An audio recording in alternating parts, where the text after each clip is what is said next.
வணக்கம் மக்களே, எல்லாருக்கும் ஒரு பெரிய வெல்கம். பணவீக்கத்தில் உங்களை மறுபடியும் வெல்கம் பண்ணுறதுல நான் ரொம்ப சந்தோஷப்படுறேன். இன்னும் என் சேனலை சப்ஸ்கிரைப் பண்ணல அப்படின்னா சப்ஸ்கிரைப் பண்ணிவிட்டு என்னோட வீடியோஸை கண்டினியூஸாக பாருங்கள். அது நீங்கள் எனக்கு கொடுக்குற பெரிய சப்போர்ட்டாக இருக்கும். ப்ளஸ் எனக்கான மணி ஸ்டெப்பிளும் இதனால் உருவாகும் அப்படின்றத புரிஞ்சுக்கோங்க. இன்றைய இந்தியாவோட பங்குச்சந்தையை பற்றி பார்ப்போம். ஃபஸ்ட்டு இன்னைக்கு ஒரு க்ரீனில் க்ளோஸ் ஆகிருக்கு. இது ஒரு ரேலி கண்டினியூ ஆக போகுதா, புல்லிஷ் மூமெண்ட்லமா இருக்குமா நாளைக்கு அப்படின்றத பற்றி ஃபர்ஸ்ட் பார்ப்போம். அதுக்கப்புறம் நேற்று நான் ஹீரோ ஜீரோ கால் கொடுத்துருந்தேன். அது டார்கெட் 1 அச்சீவ் பண்ணிருச்சு. அதை பற்றியான விஷயத்தையும் பார்க்கலாம். அதே மாதிரி இன்னைக்கு நிஃப்டி நம்ம ஃபிபொனாச்சி சார்ட்ல டெக்னிக்கலாக போட்டிருந்தோம். அதை கரெக்டாக அச்சீவ் பண்ணியிருக்கு. அதுக்கப்புறம் ஃபர்தராக இறங்காமல் அங்கே இருந்து ஒரு ஸ்ட்ராட்டஜி கொடுத்துருக்கு. அதுவுமே எப்படி போயிட்டு இருக்கு அப்படின்னு பார்க்கலாம். சென்செக்ஸோட லெவல் பார்க்கலாம். அடுத்ததா நம்ம கன்சிடர் பண்ண ஸ்டாக்ஸ் ப்ளஸ் கன்சிடர் பண்ண வேண்டிய ஸ்டாக்ஸ் எது எது இருக்கு அப்படின்றத எல்லாத்தையுமே ஒன் பை ஒன்னா நான் வச்சிருக்கேன். அதுக்கு முன்னாடி இன்னைக்கோட மார்க்கெட் அப்டேட்ஸ் எல்லாத்தையும் பார்த்துட்டு அதுக்கப்புறமா கடைசியாக சார்ட் ப்ளஸ் எஃப்ஐஎஸ் டேட்டாஸ் பார்ப்போம்.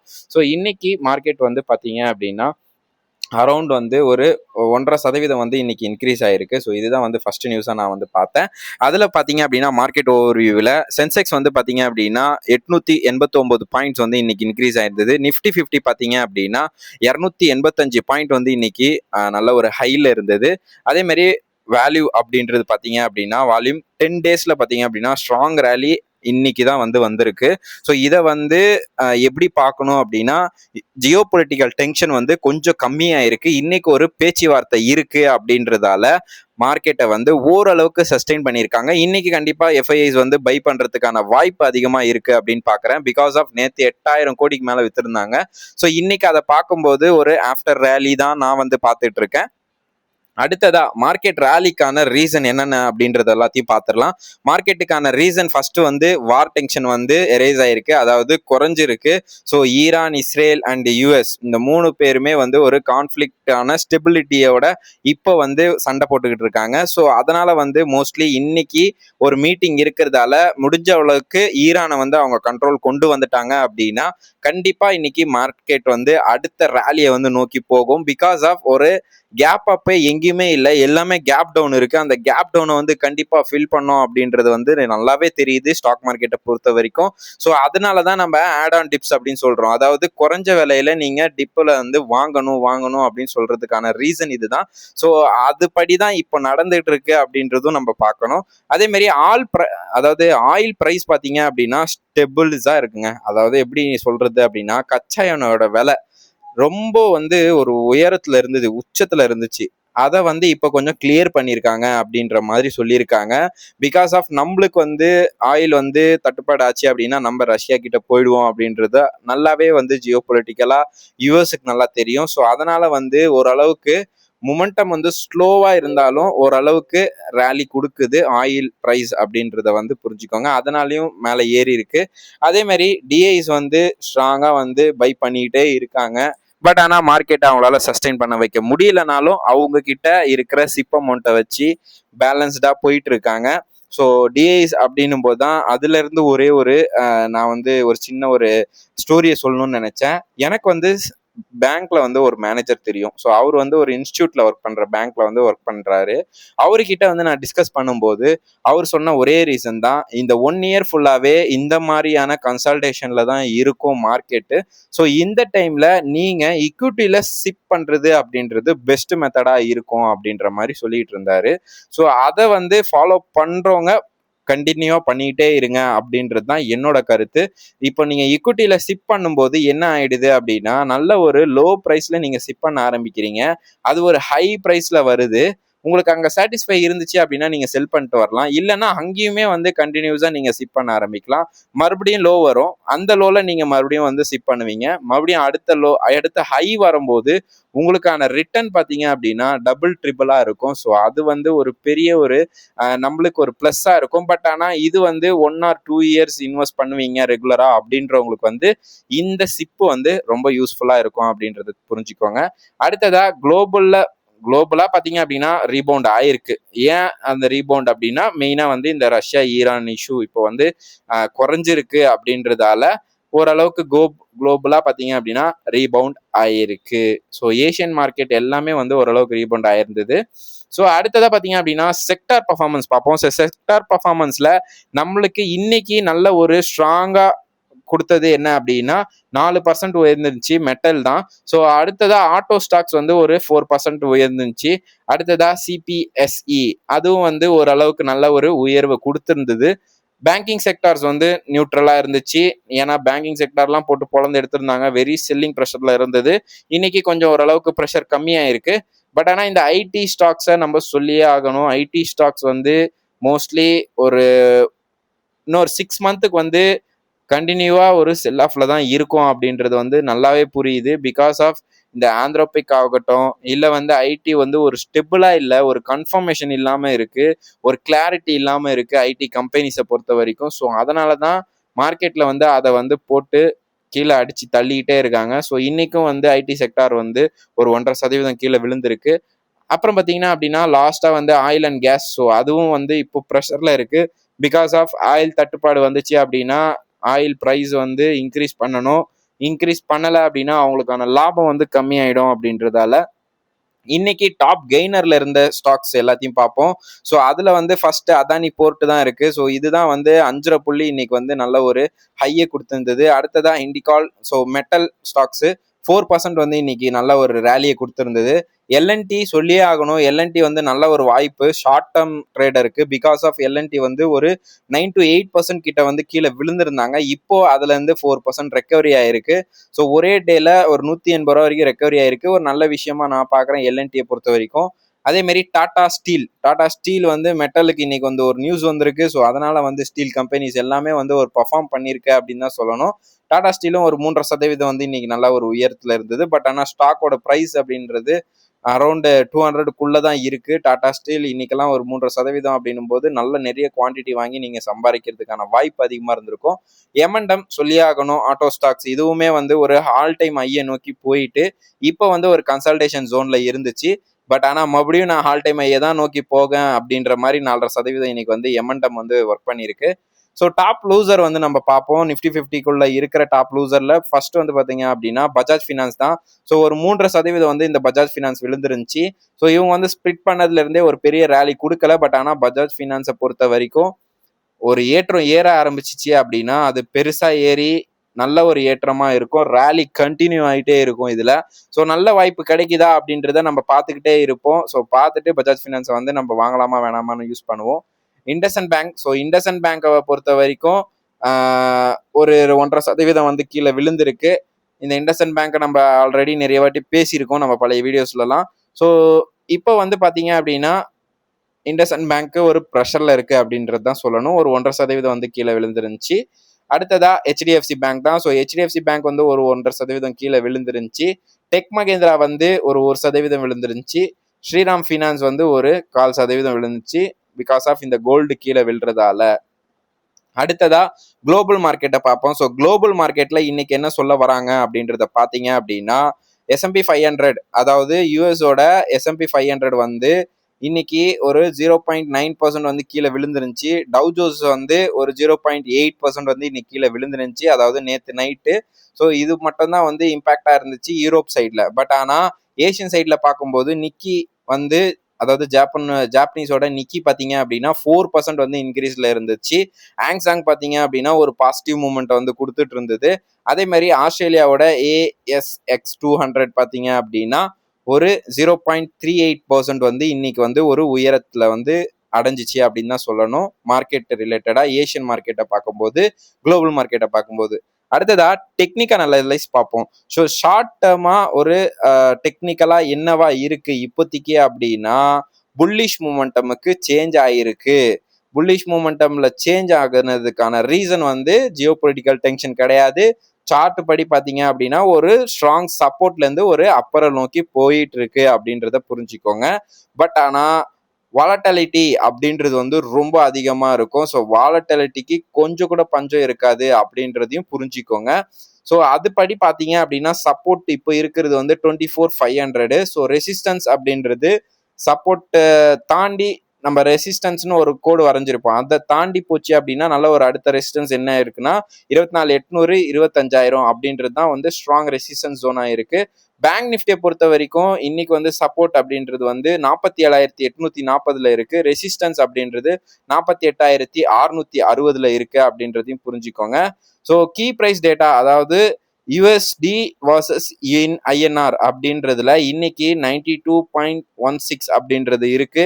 கண்டிப்பா எஃப்ஐஸ் இன்னைக்கும் செல் பண்ணியிருப்பாங்க அப்படின்னு தான் நினைக்கிறேன். ஏன் அப்படின்னா அவங்க இன்வெஸ்ட் பண்ணும்போது யூஎஸ்டி டாலர் வந்து பாத்தீங்க அப்படின்னா 80 ரூபா இருந்திருக்கலாம் இந்தியன் மணிக்கு நிகரா. பட் ஆனால் இன்னைக்கு 92 ரூபா இருக்கும்போது அதுவே அவங்களுக்கு ஒன்றும் பெரிய லாபமா இருக்கும் அப்படின்றது எனக்கு வந்து புரியுது. ஸோ அதனால இன்னைக்கு எஃப்ஐஎஸ் வித்துட்டு தான் இருப்பாங்க அப்படின்னு நினைக்கிறேன். இன்னைக்கான ரேட் வந்து பாத்தீங்க அப்படின்னா நம்ம 92 ரூபா 16 காசு கொடுத்தா மட்டும்தான் அவங்களோட $1 நம்மளுக்கு கிடைக்கும் அப்படின்றதையும் பார்த்துக்கோங்க. கச்சா எண்ணெயோட விலையை பார்த்தீங்க அப்படின்னா 76 ரூபால இருந்து 82 ரூபா பெர் பேரலுக்கு இருக்கு. ஸோ இது வந்து ஹையஸ்ட் வேல்யூன்னு தான் நான் சொல்லுவேன். தங்கத்தோட 10 கிராம் வேல்யூ என்ன அப்படின்னா இப்போ வந்து 1,64,510 ரூபா அப்படின்ற ரேஞ்சில் போயிட்டு இருக்கு. அதாவது ஒரு கிராம் வந்து 16,400 ரூபா வந்து இப்போ கரண்டா வந்து ட்ரேட் ஆயிட்டு இருக்கு வேர்ல்டு மார்க்கெட்ல. அடுத்ததா வந்து பாத்தீங்க அப்படின்னா இன்வெஸ்டர் ஸ்ட்ராட்டஜியை பார்ப்போம். ஸோ இன்வெஸ்டர் ஸ்ட்ராட்டஜியில் நான் வந்து for traders and for long term traders அப்படின்றத ரெண்டாக பிரிச்சிருக்கேன். ஸோ பார்த்தீங்க அப்படின்னா ஃபார் ஷார்ட் டேர்ம் ட்ரேடருக்கு என்ன அப்படின்னா பை அட் சப்போர்ட் லெவல், அதாவது ஒரு நல்ல ஒரு சப்போர்ட் லெவலில் வாங்குங்க. அட்டு அதுக்கு ரெசிஸ்டன்ஸ் நீங்க ஒன்று போட்டிருப்பீங்கல்ல, அந்த ரெசிஸ்டன்ஸ் தொட்ட உடனே செல் பண்றதுன்றது ஒரு ஷார்ட் டேர்முக்கு வந்து நல்ல ஒரு ட்ரேடருக்கான ஸ்ட்ராட்டஜியா இருக்கும். அதே மாதிரி மானிட்டரிங் த ஜியோ பொலிட்டிக்கல் நியூஸ் க்ளோஸ்லி அப்படின்னா கண்டிப்பா வந்து நீங்க மானிட்டர் பண்ணிக்கிட்டே தான் இருக்கணும். ஜியோ பொலிட்டிக்கலா என்னென்ன இஷ்யூஸ் வருது, நம்ம வந்து பையை வாங்கலாமா இல்லை காலை வாங்கலாமா இல்லை புட்டை வாங்கலாமா அப்படின்றத வந்து நீங்க கண்டிப்பா வந்து யோசிச்சுக்கிட்டே இருக்கணும். ஜியோ பொலிட்டிக்கல் டென்ஷனை வச்சு மட்டும்தான் இது வந்து ஸ்ட்ராட்டஜி வந்து யூஸ் ஆகும். யூஸ் ஹெட்ஜன், அதாவது ஹெட்ஜில் வாங்கி நல்ல ஒரு பொசிஷனை பில்ட் பண்ணுறதுன்றது ஒரு ஷார்ட் டேர்ம் ட்ரேடர்ஸுக்கு நல்ல ஒரு வாய்ப்பாக இருக்கும். ஸோ அந்த ஸ்ட்ராட்டஜியும் வந்து நீங்கள் பயன்படுத்திக்கோங்க. ஃபார் லாங் டேர்ம் ட்ரேடர்ஸ்க்கு, அதாவது ஃபார் லாங் டேர்ம் இன்வெஸ்டர்னு தான் சொல்லணும். ஸோ இவங்க தான் வந்து தங்கமானவங்கன்னு சொல்லலாம். மார்க்கெட்டை பொறுத்த வரைக்கும் லாங் டேர்மில் நீங்கள் இருக்கிறீங்கன்னா மட்டும்தான் அதில் இன்னும் நல்லா பணம் சம்பாதிக்க முடியும். ஸோ அதைப்படி பார்த்தீங்க அப்படின்னா buy quality stocks on dips அப்படின்றது வந்து நீங்கள் ஒரு மார்க்கெட்டில் ஒரு ஸ்டாக்கை நீங்கள் வாங்கிட்டீங்க, அது இன்னும் கொஞ்சம் குறைஞ்சிருக்கு அப்படின்னா உங்களோட பணத்தை வந்து அந்த மார்க்கெட்டில் அந்த ஸ்டாக்ல போடுறதுன்றது தப்பே கிடையாது. கண்டிப்பாக போடுங்க நீண்ட கால அடிப்படையில். அதே மாதிரி டிசெஃப்யூ வித் கோல்டு ஆயில் ஹெட்ஜ், அதாவது கோல்டு ஆயிலை பற்றி பார்த்துக்கிட்டே இருங்க. அதுவும் ஒரு ஹெட்ஜில் கிடைக்குது அப்படின்னா ஒரு சைடில் பை பண்ணி வச்சுக்கோங்க. அதுவுமே வந்து நல்ல ஒரு டீசெண்டான விலையை வந்து கொண்டு வந்துட்டு இருக்கு. அதே மாதிரி ஸ்ட்ராங்காக வந்து ஃபண்டமெண்டலாக பார்த்து ஹோல்ட் பண்ணுங்க. சும்மா ஏனோ தானோ அப்படின்றத வந்து வாங்கிடாதீங்க அப்படின்றது தான். ஸோ டுமாரோ மார்க்கெட்டோட எக்ஸ்பெக்டேஷன் என்ன அப்படின்றது பார்ப்போம். ஃபர்ஸ்ட் பார்த்தீங்க அப்படின்னா இப்போதைக்கு சென்டிமெண்ட் வந்து ஒரு புல்லிஷ்ல இருக்கு. Because of geopolitical tension வந்து கொஞ்சம் கம்மியாக இருக்கிறதால. ஸோ இப்போதைக்கு எதை நீங்கள் பார்க்கணும் அப்படின்னு பார்த்தீங்க அப்படின்னா கவனிக்க வேண்டியது ஜியோ பொலிட்டிக்கலோ ப்ளஸ் ஆயிலோட ப்ரைஸும் தான். அடுத்ததாக பார்த்தீங்க அப்படின்னா last but not least action அப்படின்றது வந்து பை அண்ட் டிப்ஸ்ல மட்டும்தான் இருக்கணும். உங்களுக்கு இந்த ஸ்டேஜுக்கு நீங்க புதுசா போய் இன்வெஸ்ட் பண்ணாலுமே டிப்ல வாங்க பாருங்க, டிப்ல வாங்குங்க. அதுதான் உங்களுக்கான ஸ்ட்ராட்டஜி. ஸோ வாங்க இப்போ வந்து நேத்து கொடுத்த கால் என்ன ஆயிருக்கு அப்படின்றத மொத்த விவரமா நம்ம பார்ப்போம். அதே மாதிரி நம்ம கன்சிடர் பண்ற ஸ்டாக்ஸ் எல்லாம் எப்படி பர்ஃபார்ம் பண்ணிட்டு இருக்கு அப்படின்றதையும் ஒன் பை ஒன்னா நம்ம நேரா போய் பார்ப்போம். ஸோ இதுதான் வந்து நான் நேற்று கொடுத்த ஸ்டாக், அதாவது ஹீரோ மோட்டார் 30 மார்ச் 5,800 கால்னு சொல்லி கொடுத்துருந்தேன். இன்னைக்கு பார்த்தீங்க அப்படின்னா அதோட டார்கெட்டை வந்து சூப்பராக ரீச் பண்ணிச்சிங்க. அதாவது எப்படின்னா இன்னைக்கு 5ஆம் தேதி, இன்னைக்கியோட லோ பார்த்தீங்க அப்படின்னு வச்சுக்கோங்களேன். அதாவது மார்ச் 5ல் 10/5 வந்து பார்த்தீங்க அப்படின்னா லோ வந்து 54 ரூபா வந்திருக்கு. நான் வந்து இதை நேற்று சொல்லியிருந்தேன் 50 ரூபாலேருந்து 60 ரூபாய்க்குள்ள நீங்கள் வந்து இதை பை பண்ணலாம் அப்படின்ற மாதிரி நான் உங்ககிட்ட சொல்லியிருந்தேன். ஸோ அதுபடி பார்த்தீங்க அப்படின்னா நீங்கள் வந்து ஒரு 55 ரூபால பை பண்ணுறீங்கன்னே வச்சுக்கோங்களேன். 55 ரூபாய்க்கு பை பண்ணியிருக்கீங்க அப்படின்னா இதோட ரேட்டு இப்போ ரேட் வந்து கரண்டா எங்க இருக்கு அப்படின்னா 80 ரூபான்றது வந்து ரீச் ஆயிடுச்சு. இந்த கோட் ரெண்டும் தெரியுதா? லாஸ்டா வந்து இதோட ரீச் எவ்வளோ அப்படின்னா 91 ரூபா வரைக்கும் ரீச் ஆயிருந்துச்சு. அதுக்கப்புறம் இது அரௌண்ட் வந்து இப்போ ட்ரேட் ஆயிட்டு இருக்கிற ரேட் வந்து 72. ஸோ நீங்க ஒரு 55 ரூபால இதை வந்து பிடிச்சிருந்தீங்கன்னா கூட இப்போ வந்து ஒரு நல்ல ரேட்ல தான் இருப்பீங்க. பட் ஆனாலுமே வந்து நான் இதை உங்களை கன்சிடர் பண்ண சொல்லலை. பிகாஸ் ஆஃப் எஃப்என்டோன்றது ஒரு பெரிய ரிஸ்கான இடம். ஸோ அதனால வந்து இதை கன்சிடர் பண்றதுக்கு முன்னாடி யோசிச்சு பண்ணணும் அப்படின்றதால தான். அடுத்ததா பாத்தீங்க அப்படின்னா நம்மளோட ஃபிபொனாச்சி என்ன ஆயிருக்கு அப்படின்றத பார்ப்போம். ஸோ இது வந்து நிஃப்டி 50யோட சார்ட் நான் டே கேண்டில்ல மாத்துறேன். ஸோ டே கேண்டில்ல பாத்தீங்க அப்படின்னா ஸ்ட்ராங் சப்போர்ட்னு சொல்லியிருந்தேன். அதாவது 2025 ஆகஸ்ட்ல ஒரு சப்போர்ட்டை வந்து எடுத்திருந்துச்சு. அந்த சப்போர்ட்டை வந்து இது வந்து உடைக்குதா அப்படின்றத வந்து கண்டிப்பா பார்த்துக்கிட்டே இருக்கணும்னு சொல்லியிருந்தேன். ஸோ அந்த சப்போர்ட் படி பாத்தீங்க அப்படின்னா கரெக்டா அதுல வந்து இன்னைக்கு ரீச் ஆயிட்டு அந்த இடத்துல இருந்து ஒரு ரேலி கொடுத்துருக்கு பாத்தீங்களா? அந்த இடத்துல ரேலி கொடுத்துட்டு இந்த இடத்துக்கும் இந்த இடத்துல போயிட்டு இன்னைக்கு இங்க வந்து க்ளோஸ் ஆயிருந்துச்சு. ஸோ இதை வந்து டச் பண்ணாலுமே க்ளோஸ் ஆகல. பிகாஸ் ஆஃப் நம்மளுக்கு என்ன தேவை அப்படின்னா லோ டு லோல வந்து க்ளோஸ் ஆகவே கூடாது, ஹை டு ஹைல தான் க்ளோஸ் ஆகணும். இப்போ நீங்க ஒரு மார்க்கெட்டை வந்து நீங்க எப்படி புரிஞ்சுக்கணும் அப்படின்னா இது டே கேண்டில். ஒரு நாள் இந்த கேண்டில் இப்படி இருக்கு அப்படின்னா அடுத்த நாள் இதுக்கு மேல வந்து க்ளோஸ் ஆகணும். அதுக்கு அடுத்த நாள் இப்படி மேல க்ளோஸ் ஆச்சுன்னா மட்டும்தான் இந்த ரேலி கண்டினியூ ஆகும். பட் ஆனா ஒரு நாள் இந்த ஸ்ட்ராட்டஜில க்ளோஸ் ஆகுதுன்னு வச்சுக்கோங்க, இங்க ஒரு லோ, அடுத்து அதுக்கான லோ, அடுத்து லோ அப்படின்னு வந்துச்சு அப்படின்னா இது பேரிஷ் மார்க்கெட்டா மாறுது அப்படின்னு சொல்லி அர்த்தம். ஸோ இதோட சப்போர்ட் நீங்க வந்து தெரியுது அப்படின்னா எந்த இடத்துல அது தெரிஞ்சிச்சு அப்படின்றதையும் சொல்லுங்க. இது வந்து இந்த ரேலி கொடுக்கறதுக்கு எந்த சப்போர்ட்டை வந்து எடுத்திருக்கோம் அப்படின்றத வந்து நீங்க கரெக்டா சொன்னீங்க அப்படின்னா கமெண்ட் செக்ஷன்ல புரிஞ்சுது அப்படின்னா சொல்லுங்க. பிகாஸ் ஆஃப் இதோட ரேலியை வந்து நான் இப்போ உங்களுக்கு எக்ஸாம்பிள் சொல்றேன். இந்த ரேலியை நீங்க எங்க பாப்பீங்க அப்படின்னா இந்த இடத்துல பார்க்கணும். அதாவது இந்த இடத்துல வந்து ஒரு கன்சல்டேஷன் ஆயிருக்கு. ஸோ கன்சல்டேஷன் ஸ்ட்ராங்கா ஆயிட்டு இங்க இருந்து தான் ஒரு ரேலியை கொடுத்துருக்கு. ஸோ அதே ரேலியை தான் இங்க வந்து ஸ்டார்ட் ஆயிருக்கு. பட் ஆனா இந்த இடத்துக்கு வராம அடுத்த ஸ்டேஜுக்கே இது வந்து மூவ் ஆயிருக்கு அப்படின்றதையும் புரிஞ்சுக்கோங்க. ஸோ இதுதான் வந்து நம்ம லெவல் பார்க்குற இடம். அதே மாதிரி எந்தெந்த இடத்துல சப்போர்ட் இருக்கு அப்படின்றத வந்து நீங்க சார்ட்டை வந்து முழுசா அனலைஸ் பண்ணீங்கன்னா மட்டும்தான் உங்களுக்கான விஷயத்த வந்து இதுல நீங்க புரிஞ்சிக்க முடியும். நம்மளோட ஃபிபொனாச்சி வந்து கொஞ்சம் கூட கம்மியாகாம, கொஞ்சம் கூட வந்து எப்படி சொல்றது, ஒரு ராங் மொமெண்டம் இல்லாம நல்லாவே வந்து ஒரு ஸ்ட்ராட்டஜி வந்து கொடுத்துருக்கு. நீங்க பாத்தீங்கன்னாலே தெரியும். ஸோ இந்த கன்சல்டேஷன் தான் மெயின் கன்சல்டேஷன். இதுலயே வந்து நல்ல நல்ல சப்போர்ட்டை எடுத்து அடுத்தடுத்த ரேலியை வந்து கொடுத்துட்டு இருக்கு அப்படின்றத வந்து நீங்க புரிஞ்சுப்பீங்க அப்படின்னு நினைக்கிறேன். அடுத்ததா சென்செக்ஸ் பார்ப்போம். ஸோ சென்செக்ஸ் வந்து கரெக்டா வந்து எங்கன்னா நேத்து நான் வந்து உங்களுக்கு போட்டிருந்தேன். ஸோ 78,619 ரேஞ்சு தான் வந்து இதோட சப்போர்ட்டே இருக்குன்னு சொல்லிட்டு இன்னைக்கு அது என்ன பண்ணிருக்கு அப்படின்றத வந்து பாத்தீங்க அப்படின்னா கரெக்டா அந்த இடத்துல இருந்தா ஸ்டார்ட்டே ஆயிருக்கு. ஸோ அந்த இடத்துல ஸ்டார்ட் ஆகிட்டு அங்க இருந்து ஒரு ரேலியை கொடுக்க ஆரம்பிச்சிருக்கு. அதாவது ஃபர்ஸ்ட் சப்போர்ட் ரொம்ப சின்ன இடத்துல தான், குறுகிய இடத்துல தான் நான் வந்து இருந்துச்சு. பட் ஆனா நான் அங்க போடல. ஸோ இது பாத்தீங்கன்னாலே தெரியும். இந்த இடம் தான் வந்து இதோட ஸ்ட்ராங் சப்போர்ட்டா எடுத்திருக்கு. அதாவது ரெசிஸ்டன்ஸா 1, 2, 3. ஸோ இதோட 3வது ரெசிஸ்டன்ஸை தொட்டுட்டு தான் அடுத்து கீழே இறங்கி இருக்கு ஃபர்தரா. பட் ஆனா இது வந்து நாளைக்கு ஒரு புல்லிஷ் மூமெண்ட்ல இருந்துச்சு அப்படின்னா கண்டிப்பா இதை வந்து உடைக்கும் அப்படின்றதுல எந்த ஒரு சந்தேகமும் இல்லை. பார்ப்போம் உடைக்குதா அப்படின்னு சொல்லிட்டு. இப்போ வந்து நான் வந்து கன்சிடர் பண்ண வேண்டிய ஸ்டாக்ஸ் அப்படின்னு சொல்லி சில ஸ்டாக் சொல்லியிருந்தேன். ஸோ அவங்க வந்து 1 வீக்கோட டேட்டா நம்ம எடுப்போம். 1 வீக்குக்கு முன்னாடி பார்த்தீங்க அப்படின்னா அரௌண்ட் வந்து 3656 ரூபா ரேஞ்சில் வந்து கெய்ன்ஸ் டெக்னாலஜி கிடைச்சிச்சு. ஸோ இப்போ அதோட கரண்ட் ரேட் வந்து 3800 ரூபா. அரௌண்ட் நீங்க 1 வீக், அதாவது 1 வீக்ன்றது வெறும் 3 நாள் தான் ஆயிருக்கு. 3வது நாள்லயே நீங்க பாத்தீங்க அப்படின்னா 200 ரூபா உங்களோட லாபத்தை வந்து நீங்க சம்பாரிச்சிருக்க முடியும் கெய்ன்ஸ் டெக்னாலஜியை பொறுத்த வரைக்கும். அடுத்ததா இந்த சிஜி பவரை பார்ப்போம். சிஜி பவர் 1 வீக்குக்கு முன்னாடி என்னவா இருந்துச்சு அப்படின்னா 677. ஸோ இப்போ வந்து 700 ரூபா போயிருக்கு. அதோட ஓவரால் வருமானம் அப்படின்னு பாத்தீங்க அப்படின்னா ஒரு 32 ரூபா வரைக்கும் இருக்கு. ஸோ அரௌண்ட் 3 நாள்ல 32 ரூபா, 700 ரூபா நீங்க போட்டிருந்தீங்க அப்படின்னா 32 ரூபா உங்களுக்கு ரிட்டர்ன் கிடைச்சிருக்கும் அப்படின்றதையும் புரிஞ்சுக்கோங்க. அடுத்ததான் இந்த பிஎஸ்சி. ஸோ பிஎஸ்சி வந்து என்னதான் மார்க்கெட் கேப் வந்து கம்மியா இருந்தாலும் மார்க்கெட்டோட மொமெண்டம் பொறுத்து பிஎஸ்சி வந்து அடிச்சு நொறுக்க தான் போகுது. ஸோ நல்ல ஒரு லெவலை வந்து ரீச் பண்ணிருந்துச்சு BSC. So strong support zone இது வந்து 2546. அங்கேருந்து ஒரு நல்ல ஒரு கன்சல்டேஷனை கொடுத்து இன்னைக்கு 2800 வரைக்கும் வந்து இன்னைக்கோட ஹையை வந்து ரீச் பண்ணிருந்துச்சு. அதாவது 2782 வரைக்கும் போயிருந்தது. அரௌண்ட் 1 வீக் முன்னாடி நீங்க வாங்கியிருந்தீங்கன்னா, அதாவது 3 நாளைக்கு முன்னாடி வாங்கியிருந்தீங்கன்னா 2000 எவ்வளோ 545 ரூபாய்க்கு வாங்கியிருப்பீங்க. அதே வந்து இன்னைக்கு அதை செல் பண்ணீங்க அப்படின்னா 350 ரூபா உங்களுக்கான லாபம் கிடைச்சிருக்கும் அப்படின்றத புரிஞ்சுக்கோங்க. வாரியர் எனர்ஜி இன்னும் வரைக்கும் அது வந்து ஃபோக்கஸில் தான் இருக்குது. பெருசாக வந்து அதோட ரேலியை வந்து இன்னும் காட்டலை. பட் ஆனால் காட்டுச்சு அப்படின்னா இதுவுமே வந்து அடித்து தூக்கி சூப்பர் டூப்பராக போகும். வெயிட் பண்ணி தான் வாரியர் எனர்ஜியை வந்து நம்ம பார்க்க வேண்டியதாக இருக்குது. பார்ப்போம், வெயிட் பண்ணுவோம் என்ன சொல்ல வருது வாரியர் எனர்ஜி அப்படின்றது. அடுத்ததாக எஃப்ஐஎஸ் டேட்டாஸ் வந்து வந்துருச்சா பார்ப்போம். இன்னும் வரலை. ஸோ என்எஸ்சியில் போயிட்டு எஃப்ஐஎஸ் டேட்டா வந்திருக்கா அப்படின்றத பார்ப்போம். வந்துருந்துச்சு அப்படின்னா ஓகே, இன்னைக்கு வந்து என்ன பண்ணியிருக்காங்க, இது மார்க்கெட்டோட ஸ்ட்ராட்டஜி என்ன அப்படின்றது தெரிஞ்சிடும்.